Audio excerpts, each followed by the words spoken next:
Hai hai hai, SMS-an yuk. Assalamualaikum warahmatullahi wabarakatuh. Halo, aku Kinan. Selamat datang di SMS Strategi Menyelesaikan Skripsi. Di sini aku udah ditemenin sama Ibu Devi. Kita akan membahas tentang tips enjoy bimbingan.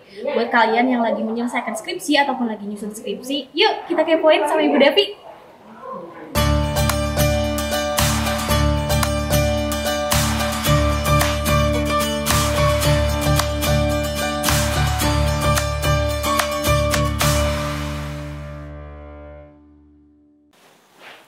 Assalamualaikum warahmatullahi wabarakatuh, Ibu Devi. Waalaikumsalam. Halo Kinan, apa kabar? Alhamdulillah sehat. Ibu Devi gimana kabarnya, sehat? Alhamdulillah baik. Alhamdulillah sehat. Iya. Teman-teman, kita udah sama Ibu Devi nih. Kita di sini bakalan ngebahas tips enjoy bimbingan skripsi nih, Bu. Oke, boleh.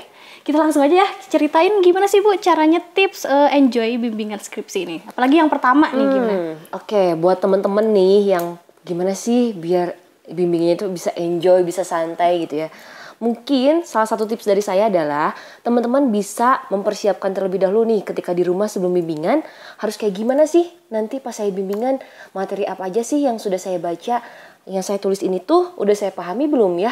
Nah, coba nanti kalian ketika bimbingan itu persiapkan dengan lebih baik lagi ya. Kalian bisa memahami materinya dan kalian bisa tahu apa yang kalian tulis di dalam materi tersebut. Nah, selain dari persiapan tadi, kita tuh harus ngerti gak sih atau tahu karakter dari pembimbing kita tuh?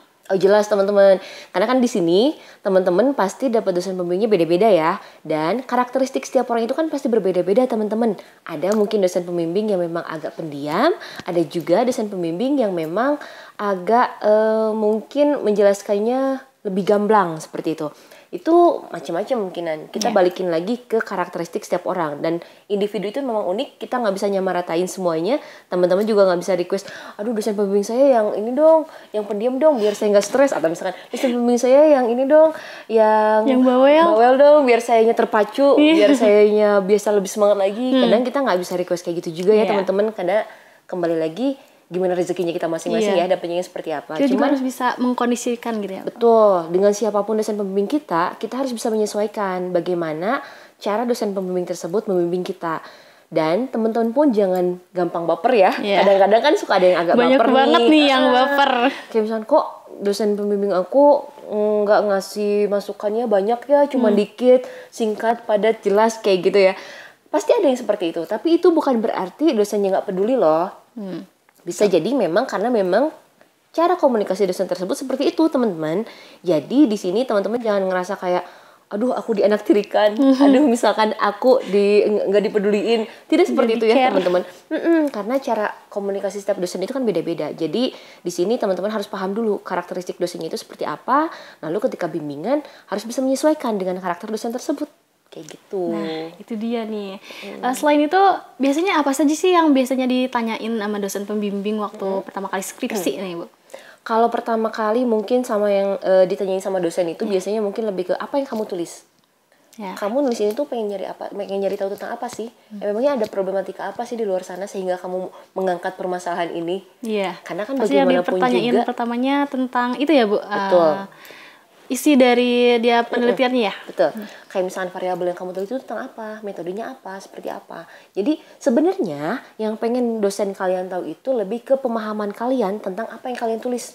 Jadi bukan cuma sekedar nulis. Misalkan ngeliat dari skripsi kakak tingkat atau kayak gimana kan banyak, kadang-kadang ada juga yang bimbingan tuh kayak ini kamu dapat dari mana, di skripsi kakak tingkat kayak gitu. Jangan jadikan itu sebagai acuan ya teman-teman. Jadi memang di sini teman-teman harus tahu apa nih yang teman-teman tulis tuh. Jangan sampai cuman nulis tapi nggak paham apa yang kalian tulis. Itu sih yang kadang-kadang mostly dialami oleh mahasiswa kita. Jadi masih agak bingung. Saya nulis tapi saya masih bingung ini saya nulis apa ya. Belum terlalu paham mungkin ya. Iya, intinya harus lebih paham juga sama apa yang mau kita teliti gitu ya, Bu. Betul, dan juga mungkin urgensi dari penelitian kita itu apa sih? Karena kan bagaimanapun juga ada urgensi tertentu yang memang harus diambil oleh setiap mahasiswa ketika melakukan penelitian seperti itu. Terus biasanya kayak sekarang Ibu ngelihat mahasiswa atau mahasiswa sekarang yang lagi skripsi itu gimana sih, Bu? Kebanyakan gini, mungkin buat teman-teman yang lagi ngerjain skripsi atau mungkin yang mau nih ya ngerjain skripsi, nanti bakal ada banyak banget pengalaman-pengalaman yang teman-teman alami, banyak banget yang teman-teman bakal pelajari. bukan cuman mempelajari tentang teori yang baru. Bukan cuman mempelajari tentang metode penelitiannya kayak gimana sih. Aduh, ini bagaimana ya, saya kayak misalkan kalau misalkan kuantitatif gimana cara ngitungnya sih, gimana statistikanya sih. Nggak seperti itu. Tapi akan ada banyak variabel lain. Jadi di sini teman-teman tuh belajar itu bukan cuma belajar teori, tapi juga belajar mengenai kehidupan kalau kata saya. Soalnya apa, kadang-kadang banyak banget hikmahnya ya, Bu. Banyak banget hikmahnya. Mungkin nanti ada struggle di tempat penelitian, ada struggle-nya mungkin di data penelitian dan lain sebagainya. Jadi mungkin akan agak-agak capek atau misalkan agak-agak kok gini banget sih bikin skripsi, tapi ya itulah prosesnya. Dijalanin aja teman-teman, karena bagaimanapun juga ini semua adalah proses pembelajaran untuk teman-teman ke depannya. Oke? Terakhir mungkin kayak ada gak sih cerita menarik dari waktu Ibu waktu menggarap skripsi nih? Oke. Mungkin ini cerita yang tidak patut dicontoh, oke teman-teman. Nanti juga kita jangan mencontoh, oke?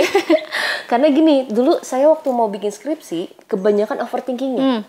Kebanyakan kayak mikir, nanti yang saya bikin ini bener nggak ya?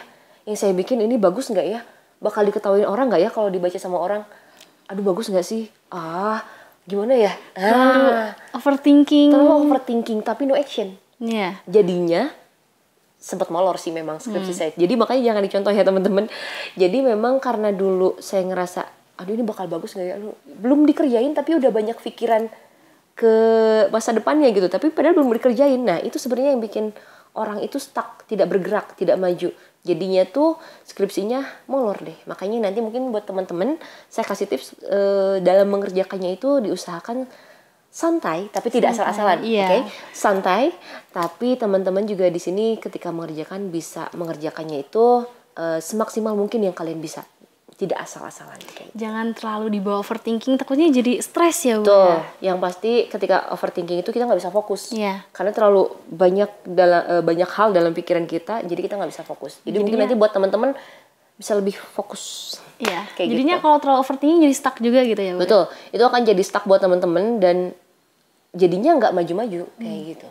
Nah itu dia ya Sobat SMS terkait tips enjoy bimbingan untuk menyelesaikan skripsi gitu ya. Mungkin terakhir ada closing statement dari Ibu untuk buat teman-teman yang mau menyelesaikan skripsi. Oke, buat teman-teman yang lagi ngerjain skripsinya, tips dari saya mungkin kerjainnya itu bisa lebih santai aja ya teman-teman. Santai dalam artian bukan berarti diperlambat, bukan berarti dalam artian dientar-entar, tapi santai dalam artian ketika mengerjakannya itu diiringi dengan rasa sukacita. Make it enjoy. Jadi enjoy dalam mengerjakan skripsi, karena bagaimanapun ini adalah proses kehidupan teman-teman. Jadi daripada dibikin beban, mendingan dibikin santai. Santai ya? Iya. Nah, buat Sobat SMS, itu dia tips enjoy menyelesaikan skripsi ya, bimbingan betul. Ya, lebih tepatnya bimbingan, enjoy bimbingan. Nah, buat teman-teman boleh diterapkan. Dan jangan lupa ya untuk share, subscribe, dan follow Instagramnya Mandala. Dan sampai jumpa di konten selanjutnya. Bye-bye. Sampai ketemu lagi.